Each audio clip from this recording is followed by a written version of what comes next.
On est dans une période d'évaluation aujourd'hui. Donc on s'est emparé d'un outil qui s'appelle Evalura, qui a été créé par la Chambre régionale d'économie sociale et solidaire de Rhône-Alpes en lien avec le Conseil régional Rhône-Alpes. C'est un outil très très pertinent.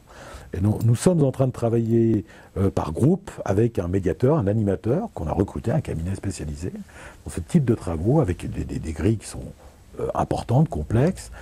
Et on a constitué des groupes, groupes administrateurs avec la direction, groupes salariés, groupes usagers, groupes bénévoles, groupes techniciens, enfin, etc., groupes partenaires.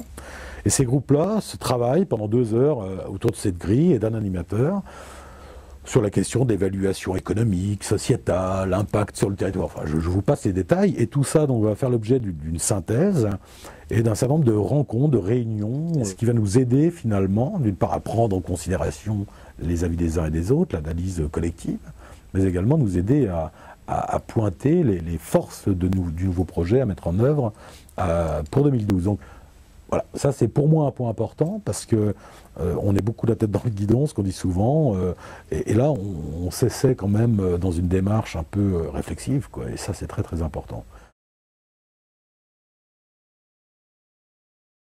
On va investir pendant 3 semaines la serre des Beaux-Arts, anciennement des Beaux-Arts à Saint-Étienne, où on investit avec un collectif artistique dans le cadre d'une exposition sonore. Dans le centre-ville, on va recevoir, je dirais, des collectifs artistiques durant le mois de mai, Van Magnette, il y a des performances qui vont se mettre en place en ville, au musée d'art moderne, enfin, etc., etc.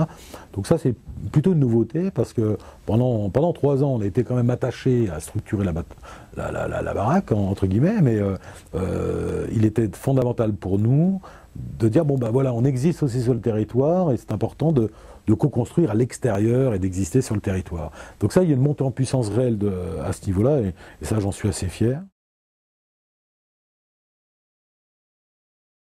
Donc là, il y a un véritable projet qui est en cours aujourd'hui, qui a commencé en décembre et qui va se finaliser en avril en Casamance, donc au sud Sénégal, où il y a eu une guerre pendant quand même des décennies, on le sait bien. Et la question pour nous, elle a été fondamentale, c'est-à-dire de ne surtout pas être un lieu qui va organiser quelque chose à l'étranger, mais on a été finalement sollicité par une association qui s'appelle Kamanou pour les accompagner. Alors nous, ça nous a fortement intéressés parce que nous, l'idée, c'est justement, autour d'une convention qu'on a signée avec eux, sur 2-3 ans, les accompagner, les former, permettant à cette association d'être en complète autonomie, je dirais, dans 2 ans et demi, 3 ans, autour d'un événement et d'un pôle culturel en Casamance.